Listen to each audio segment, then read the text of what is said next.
ಗಾಂಧಿನಗರದ ಸುದ್ದಿಯ ವೀಕ್ಷಕರಿಗೆ ನಮಸ್ಕಾರ. ಸ್ನೇಹಿತರೆ, ಇವತ್ತಿನ ಟಾಪಿಕ್ಕು ಚಿತ್ರರಂಗದ ಟಾಪಿಕ್ಕು ಕ್ಯಾಬ್ರೆ ಡ್ಯಾನ್ಸಿನ ಟಾಪಿಕ್ಕು. ಕ್ಯಾಬ್ರೆ ಡ್ಯಾನ್ಸ್ ಅಂದರೆ ಸಾಮಾನ್ಯವಾಗಿ ಈಗಿನ ಯೂತ್ಸ್ಗೆ ಹಿಂದೆ ಕ್ಯಾಬ್ರೆ ಮಾಡಿರ್ತಕ್ಕಂಥ ಕಲಾವಿದರು ಗೊತ್ತಿರಲ್ಲ ಅಂತ ಕಾಣುತ್ತೆ. ಸಿನಿಮಾಗಳಲ್ಲಿ ನೋಡಿದ್ರೆ ಗೊತ್ತಾಗುತ್ತೆ.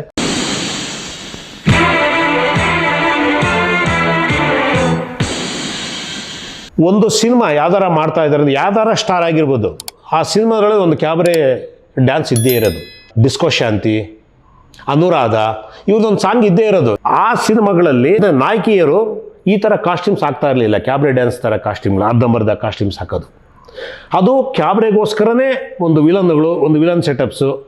ಆ ಟೈಮಲ್ಲಿ ಒಂದು ಕ್ಯಾಬ್ರೆ ಆಡಬೇಕು ಅಂದರೆ ಜನಕ್ಕೆ ನೋಡಿದವ್ರಿಗೆ ಸಿನಿಮಾ ಥಿಯೇಟ್ರ್ ಒಳಗಡೆ ಹೋದಾಗ ನಿಮ್ಗೆ ಎಂಟರ್ಟೈನ್ಮೆಂಟ್ ಏನು ಸಿಗೋದು ಅಂದರೆ ಒಂದು ಕಾಮಿಡಿ ಸಿಗೋದು. ಓಕೆ, ಈ ಥರ ಒಂದು ಕ್ಯಾಬ್ರೆ ಡ್ಯಾನ್ಸ್ ಒಂದು ಎಂಟರ್ಟೈನ್ಮೆಂಟ್ ಸಿಗೋದು ಜನಗಳಿಗೆ. ನಟಿಮಣಿಯರು ಆ ಥರ ಕಾಸ್ಟ್ಯೂಮ್ಸ್ ಆಗ್ತಾ ಇರಲಿಲ್ಲ. ಅವ್ರದ್ದೇನಿದು ಸೀರೆ, ಚೂಡಿದಾರ, ಈ ಥರ ನಾಯಕಿಯರು. ಅದರಿಂದ ಅವಾಗೆಲ್ಲ ಕ್ಯಾಬ್ರೆ ಡ್ಯಾನ್ಸ್ಗಳು ಅಂದರೆ ಫೇಮಸ್ಸು. ಆ ಕಲಾವಿದರು ಕೂಡ ಫೇಮಸ್ ಆಗಿದ್ದರು. ಆದರೆ ಇಂದು ಡಿಜಿಟಲ್ ಬಂದ್ಬಿಟ್ಟು ಇತ್ತೀಚೆಗೆ ಕ್ಯಾಬ್ರೆ ಅನ್ನೋ ಕಾನ್ಸೆಪ್ಟ್ ಹೊರಟೋಯ್ತು. ಅದಕ್ಕೆ ಅಂತಂದು ಅವರು ಇದ್ದರು ಕ್ಯಾಬ್ರೆ ಮಾಡೋದಕ್ಕೆ. ಅಂದರೆ ಅವ್ರು ಬೇರೆ ಪಾತ್ರಗಳು ಮಾಡ್ತಾ ಇರಲಿಲ್ಲ, ಕ್ಯಾಬ್ರೆ ಮಾತ್ರ ಮಾಡೋರು ಅವರಷ್ಟೇ. ನಾಯಕಿ ನಟಿಯರೇ ಇವತ್ತು ಕ್ಯಾಬ್ರೆ ರೀತಿ ಡ್ಯಾನ್ಸ್ ಮಾಡ್ತಾರೆ. ಎಲ್ಲ ಯಾವ ಥರ ಕಾಸ್ಟ್ಯೂಮರ ಕೂಡ ಹಾಕೋತಾರೆ. ಅಂದರೆ ಇದು ಅಗ್ರಿಮೆಂಟಲ್ಲಿ ಆಗಿರುತ್ತೆ. ಅಂದರೆ ಕ್ಯಾಬ್ರೆ ಹೋಗಿ ಈಗ ನಟಿಮಣಿಯರೇ ಆಗ್ತಿರೋದ್ರಿಂದ ಈಗ ಈಸಿ ಆಗೋಯ್ತು. ಯಾಕಂದರೆ ಒಂದು ಸಿನಿಮಾದಲ್ಲಿ ನೋಡಿ ಯಾವ್ದಾರ ಒಂದು ಹೀರೋಯಿನ್ ಅಂದರೆ ನಿಮಗೆ ಆ ಥರ ಒಂದು ಸಾಂಗ್ ಇದ್ದೇ ಇರುತ್ತೆ, ಕ್ಲಬ್ ಸಾಂಗು. ಜೊತೆಗೆ ಇಲ್ಲ ಅಂತಂದರೆ ದೊಡ್ಡ ದೊಡ್ಡ ಸ್ಟಾರ್ಗಳು ಅಂದರೆ ಹೆಸರು ಮಾಡಿರ್ತಕ್ಕಂಥ ಹೀರೋಯಿನ್ಗಳು ಕರ್ಕೊಂಬಂದು ನಾವು ಕ್ಯಾಬ್ರೆ ಥರ ಮಾಡಿಸ್ತೀವಿ, ಸೆಟ್ಗಳು ಹಾಕ್ಬಿಟ್ಟು. ಅಂದರೆ ನಾನು ಏನು ಹೇಳಕ್ಕೆ ಹೊರಟಿದ್ದೀನಿ ಅಂದರೆ ಸ್ನೇಹಿತರೆ, ಈಗ ಬರ್ತಕ್ಕಂಥ ನಟಮಣಿಯವ್ರಿಗೆ ಸಿನಿಮಾ ನಾವು ಎಲ್ಲಿ ನೋಡ್ತೀವಿ, ಚಿತ್ರಮಂದಿರದಲ್ಲಿ ಸಿನಿಮಾ ನೋಡ್ತೀವಿ. ಅಲ್ಲಿ ನೋಡ್ತೀವಿ, ಅಲ್ಲಿ ಪ್ಲಸ್ಸು ಮೈನಸ್ಸು ಏನಿದ್ರು ಅಲ್ಲೇ ನೋಡ್ಕೊಂಡು ಅಲ್ಲೇ ಬಿಟ್ಬಿಟ್ಟು ಹೊರಗಡೆ ಬರ್ತೀವಿ. ಚೆನ್ನಾಗಿದೆ ಅಂತ ಹೇಳ್ತೀವಿ. ಇಲ್ಲ ಇನ್ನೊಂದು ಸಾರಿ ಯಾರಾದರೂ ನೋಡ್ತಾರೆ ಅಂದರೆ ಒಳಗಡೆ ಹೋಗಿ ಇನ್ನೊಂದು ಸಾರಿ ನೋಡ್ಕೊಂಬರ್ತಾರೆ. ಆದರೆ ಇವತ್ತು ನಟಮಣಿಯರು ಏನಾಗಿದೆ ಅಂದರೆ, ನಾವು ಚಿತ್ರರಂಗದಲ್ಲಿ ಮಾಡ್ತೀವಿ. ಚಿತ್ರರಂಗದಲ್ಲಿ ಮಾಡಬೇಕಾದ್ರೆ ಡೈರೆಕ್ಟ್ರು, ಪ್ರೊಡ್ಯೂಸರ್ಸು ಒಂದಿಷ್ಟು ಹೀರೋಯಿನ್ಗಳಿಗೆ ಕಾಸ್ಟ್ಯೂಮ್ಸ್ ಈ ಥರದ್ದು ಹಾಕ್ಬೇಕು ಅನ್ನೋ ಎಥಿಕ್ಸ್ ಇರುತ್ತೆ ಒಂದು. ಅಂದರೆ ತುಂಬ ಆಕ್ರೂಢ ಕಾಣೋ ಥರ, ತುಂಬ ಶಿಕ್ಷೆ ಕಾಣೋ ಥರ ಕಾಸ್ಟ್ಯೂಮ್ಸ್ನ ಹೀರೋಯಿನ್ಗಳು ಕೊಡಲ್ಲ ಕೆಲವರು. ಅದು ಎಲ್ಲೋ ತುಂಬ ರೇರು. ಅಂದರೆ ಒಂದು ಮ್ಯಾಕ್ಸಿಮಮ್ ಒಂದು ರೇಂಜ್ವರೆಗೂ ಹೀರೋಯಿನ್ಗಳನ್ನ ನಾವು ಎಕ್ಸ್ಪೋಸ್ ಮಾಡ್ತೀವಿ. ಆದರೆ ನಾವು ಚಿತ್ರರಂಗದಲ್ಲಿ ತೋರಿಸೋದಕ್ಕಿಂತ ಎಕ್ಸ್ಪೋಸು ಇಲ್ಲಿ ಹೊರಗಡೆ ತೋರಿಸ್ತಾ ಇದ್ದಾರೆ ಅದೇ ನಾಯಕ ನಟಿಯರು. ನಾನು ಎಲ್ಲರೂ ಹೇಳೋದಿಲ್ಲ. ಈಗ ನೋಡಿ, ಗೌರವವಾಗಿ ಇದ್ದಾರೆ ನಮ್ಮ ನಟಮಣಿಯರು.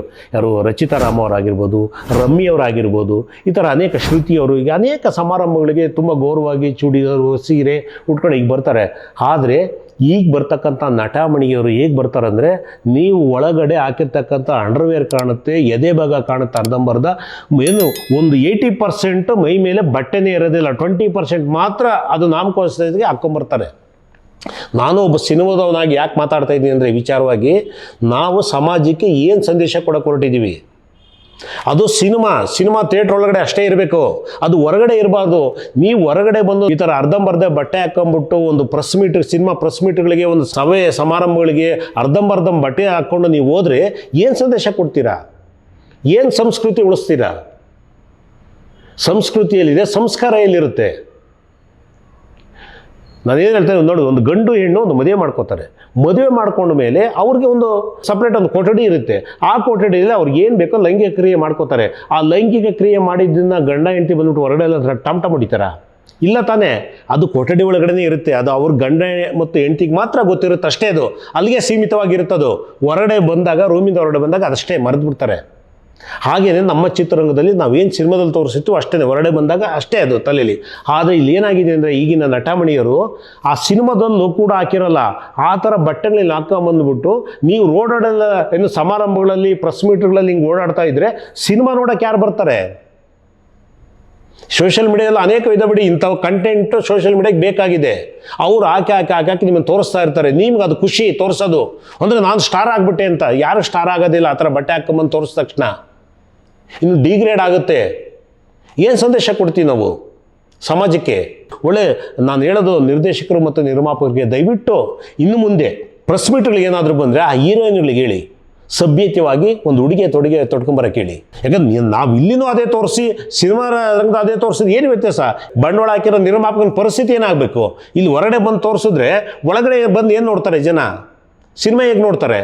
ಅದರಿಂದ ನಾನು ಹೇಳೋದು, ಈಗ ಬರ್ತಕ್ಕಂಥ ನಟಮಣಿಯರಿಗೆ ಹೇಳೋದೇನೆಂದರೆ, ನೀವು ಏನು ಅಗ್ರಿಮೆಂಟ್ ಮಾಡ್ಕೊಂಡಿರ್ತೀರೋ ಡೈರೆಕ್ಟ್ರು ನಿರ್ಮಾಪಕರಲ್ಲಿ, ಚಿತ್ರರಂಗಕ್ಕೆ ವಿಚಾರವಾಗಿ, ನಿಮ್ಮ ಕ್ಯಾರೆಕ್ಟರ್ ವಿಚಾರವಾಗಿ ಅದು ಸಿನಿಮಾ ರಂಗದಲ್ಲಿ ಸೀಮಿತವಾಗಿರಬೇಕು. ನಾವು ಆಗಲೇ ಹೇಳಿದ್ನಲ್ಲ, ಗಂಡು ಹೆಂಡತಿ ಒಂದು ಕೊಠಡಿಯಲ್ಲಿ ಹೇಗಿರ್ತಾರೋ ಅಲ್ಲಿಗೆ ಸೀಮಿತವಾಗಿರಬೇಕು. ಆ ಥರ ನೀವು ಚಿತ್ರರಂಗಕ್ಕೆ ಬಂದರೆ ಸಿನಿಮಾ ಥಿಯೇಟ್ರ್ ಒಳಗಡೆ ಮಾತ್ರ ಅದು ಸೀಮಿತವಾಗಿರಬೇಕು. ಹೊರಗಡೆ ನೀವು ಹೇಗಿರಬೇಕು ಅಂದರೆ ಒಂದು ಸಭ್ಯತೆಯಲ್ಲಿ ಬರಬೇಕು. ಒಂದು ಸೀರೆ ಉಟ್ಕೊಂಡು, ಚೂಡಿದಾರ ಹಾಕ್ಕೊಂಡು ಏನು ಮೆಸೇಜ್ ಮತ್ತೆ ಪಾಸ್ ಮಾಡ್ತೀರಾ ನೀವು ಸಮಾಜಕ್ಕೆ ಸಂದೇಶ ಕೊಡೋದೇನು? ನೀವು ಈ ಥರ ಬಟ್ಟೆ ಹಾಕ್ಕೊಂಬಂದು, ಅರ್ಧಂಬರ್ಧ ಬಟ್ಟೆ ಹಾಕ್ಕೊಂಬಂದು ಅದು ಸೋಷಿಯಲ್ ಮೀಡಿಯಾದಲ್ಲಿ ವೈರಲ್ ಮಾಡ್ತಾರೆ. ಅದಕ್ಕೆ ಅಂತ ಪ್ಲಾಟ್ಫಾರ್ಮ್ಗಳಿದೆ. ಆ ವೈರಲ್ ಮಾಡಿದ ತಕ್ಷಣ ಯುವ ಜನತೆಯ ಮನಸ್ಸು, ಅವರ ತಲೆನ ಕೆಡಿಸ್ತೀರಾ? ಬೇಕಾ ಇದು? ಅಂದರೆ ನಿಮ್ಮಿಂದ ಏನು ಸಂದೇಶ ಬರುತ್ತೆ? ಸಿನಿಮಾಗಂತೂ ಜನ ಹೋಗಲ್ಲ, ನಿಮ್ಮನ್ನ ಇಲ್ಲೇ ನೋಡಿ ತೃಪ್ತಿ ಪಡ್ತಾರೆ. ಪ್ರೊಡ್ಯೂಸರ್ ಹಾಳಾದ ಅಂದರೆ ನಿಮ್ಮನ್ನು ನೋಡಿ ನಿಮ್ಮನ್ನು ಯಾರೋ ಒಂದಿಷ್ಟು ಲೈಕ್ ಕೊಟ್ಬಿಟ್ರೆ ಮುಗಿದೋಯ್ತಾ? ಇವತ್ತು ಅರ್ಧಂಬರ್ಧ ಬಟ್ಟೆ ಹಾಕೊಂಡ್ಬಿಟ್ಟು ರೋಡಿಗೆ ಬಂದು ಯುವಕರನ್ನ, ಯುವ ಜನತೆಯನ್ನು ಹಾಳು ಮಾಡ್ತಾ ಇದ್ದೀರಾ. ಅವ್ರ ತಲೆಗೆ ಬೇರೆ ಬೇರೆ ಥರ ತುಂಬ್ತಾ ಹೋಗ್ತೀರಾ.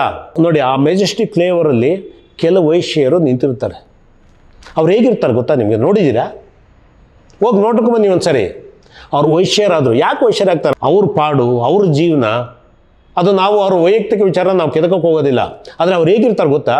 ಎಷ್ಟು ಸಭ್ಯತೆಯಿಂದ ಕುಂಕುಮ ಇಟ್ಕೊಂಡಿರ್ತಾರೆ, ತಲೆ ಬಾಚ್ಕೊಂಡಿರ್ತಾರೆ, ಹೂ ಮುಡ್ಕೊಂಡಿರ್ತಾರೆ, ಒಂದು ಸೀರೆ ಉಟ್ಕೊಂಡಿರ್ತಾರೆ. ಮತ್ತು ಯಾರು ಕಸ್ಟಮರ್ಸ್ ಬಂದರೆ ಹೋಗ್ತಾರೆ, ಬರ್ತಾರೆ, ಮತ್ತು ಅದೇ ಥರ ನಿಂತಿರ್ತಾರೆ ಅವರು. ಆದರೆ ನಮ್ಮ ಕನ್ನಡ ನಟಮಣಿಯರು ಆಗಲ್ಲ. ನಾವೇನು ಚಿತ್ರರಂಗದಲ್ಲಿ ತೋರಿಸ್ತು ಅದಕ್ಕಿಂತ 10% ಜಾಸ್ತಿ ಹೊರಗಡೆ ಬಂದ್ಬಿಟ್ಟು ನೀವು ಎಕ್ಸ್ಪೋಸ್ ಮಾಡ್ತಾ ಇದ್ದೀರಾ ನಿಮ್ಮ ದೇಹ ಸೌಂದರ್ಯವನ್ನು. ಇದು ಬೇಕಾ? ಒಂದು ಘನತೆ, ಗೌರವ, ಒಂದು ಸಭ್ಯತೆ ಇರಬೇಕು, ಒಂದು ಸಂಸ್ಕಾರ ಇರಬೇಕು. ನಮ್ಮ ಭಾಷೆ, ನಮ್ಮ ನುಡಿ. ಕರ್ನಾಟಕ ಅಂದರೆ ಒಂದು ಸಂಸ್ಕಾರ ಇರೋಂಥ ಒಂದು ನಾಡು. ಈ ನಾಡಲ್ಲಿ ಇಂಥ ಅಸಭ್ಯವಾಗಿ ಪ್ರೆಸ್ ಮೀಟ್ಗಳಿಗೆ ಹೆಂಗಂದ್ರಾಗೆ ಬಟ್ಟೆಗಳು ಹಾಕೊಂಬಂದು ಯುವ ಜನತೆಯನ್ನು ಹಾಳು ಮಾಡ್ತಾ ಇದ್ದೀರಾ. ಇನ್ನು ಮುಂದೆ ಆದರೂ ದಯವಿಟ್ಟು ಒಳ್ಳೆ ಬಟ್ಟೆಗಳನ್ನ ಹಾಕೊಂಬಂದು ಸಭೆ ಸಮಾರಂಭಗಳಿಗೆ, ಚಿತ್ರರಂಗದಲ್ಲಿ ನಡೀತಕ್ಕಂಥ ಪ್ರೆಸ್ ಮೀಟ್ಗಳಿಗೆ ಸಭ್ಯತೆಯಿಂದ ಬನ್ನಿ. ನಿಮ್ಮಿಂದ ಯಾರಾದರೂ ಒಂದು 4 ಜನ ಕಲಿಬೇಕು. ನಿಮ್ಮಿಂದ ಒಂದು ಸಂದೇಶ ಹೋಗಬೇಕು, ಪಾಸಿಟಿವ್ ಸಂದೇಶ. ನೆಗೆಟಿವ್ ಸಂದೇಶ ಹೋಗಬಾರ್ದು. ನಾವು ದೇಶನ, ನಾಡನ್ನ ಕಟ್ಟಂಥ ಕೆಲಸ ಮಾಡೋಕ್ಕೆ ಹೊರತು ಈಗ ಬೆಳೀತಿರ್ತಕ್ಕಂಥ ಯುವ ಜನತೆಯಿಂದ ಹಾಳು ಮಾಡೋಂಥ ಕೆಲಸ ಮಾಡಬಾರ್ದು. ನಮ್ಮ ಸ್ವಂತ ಸ್ವಾರ್ಥಕ್ಕೋಸ್ಕರ ಬೇರೆ ಹೊರಗಡೆ ನೋಡ್ತಕ್ಕಂಥ ಯುವ ಜನತೆಯನ್ನು ಹಾಳು ಮಾಡೋಕ್ಕೆ ಹೋಗಬಾರ್ದು. ಸಭ್ಯತೆಯಿಂದ ಬದುಕಿ, ಆ ಸಭ್ಯತೆಯಿಂದ ಅನೇಕ ಜನ ನಮ್ಮ ಕನ್ನಡ ಚಿತ್ರರಂಗದಲ್ಲಿ ಹಿರಿಯ ಕಲಾವಿದರು ಬದುಕಿದ್ದಾರೆ, ಬದುಕ್ತಾ ಇದ್ದಾರೆ. ಹೇಳ್ತಾ ಹೋದ್ರೆ ಅನೇಕರ ಪಟ್ಟಿ ಇದೆ ನೋಡಿ. ಅವ್ರು ನೋಡ್ಯಾರ ಕಲೀರಿ. ಸ್ನೇಹಿತರೆ, ದಯವಿಟ್ಟು ಯಾರು ಹಾಳಾಗಬೇಡಿ. ಹಾಳು ಮಾಡೋರು ತುಂಬ ಜನ ಇರ್ತಾರೆ. ಹಾಳು ಮಾಡ್ತಾರೆ ಅಂದ್ಬಿಟ್ಟು ನಾವು ಹಾಳಾಗೋದ್ರೆ ನಮ್ಮ ಜೀವನನ ನಾವು ಹಾಳು ಮಾಡ್ಕೋಬೇಕಾಗುತ್ತೆ. ದಯವಿಟ್ಟು ಕೆಟ್ಟದಾಗಿ, ನೆಗೆಟಿವ್ ಆಗಿ ಏನೇ ಸೋಷಿಯಲ್ ಮೀಡಿಯಾದಲ್ಲಿ ಬಂದರೂ ನೀವು ಅದನ್ನ ಗಮನ ಹರಿಸ್ಬೇಡಿ. ನಿಮ್ಮ ಬೆಳೀತಿರ್ತಕ್ಕಂಥ ಯುವ ಜನತೆ, ನೀವು ನಿಮ್ಮ ಕನಸು, ನಿಮ್ಮ ಕಲ್ಪನೆ, ನಿಮ್ಮ ಗುರಿ, ಇದ್ರ ಮೇಲೆ ಫೋಕಸ್ ಮಾಡಿ. ಈ ಥರದ ನೆಗೆಟಿವ್ ಏನೇ ಬಂದರೂ ನೀವು ಗಮನ ಕೊಡಬೇಡಿ ಮೊಬೈಲ್ಗಳಲ್ಲಿ. ದಯವಿಟ್ಟು ಕನ್ನಡ ಚಿತ್ರರಂಗದ ನಟಮಣಿಯರಿಗೆ ಹೇಳೋದು ಇನ್ನೊಂದು ಸಲ, ಸಭ್ಯತೆಯಿಂದ ಪ್ರೆಸ್ ಮೀಟಿಗೆ ಬನ್ನಿ, ಸಭ್ಯತೆಯಿಂದ ಸಮಾರಂಭಗಳಿಗೆ ಹೋಗಿ, ಸಭ್ಯತೆಯಿಂದ ಒಳ್ಳೆ ಸಂಸ್ಕಾರ ಇರ್ತಕ್ಕಂಥ ಬಟ್ಟೆಗಳನ್ನ ಹಾಕ್ಕೊಳ್ಳಿ ಅಂತ ನಾನು ನಿಮ್ಮಲ್ಲಿ ಕಳಕಳಿಯಾಗಿ ಕೇಳ್ಕೊತಾ ಇದ್ದೀನಿ.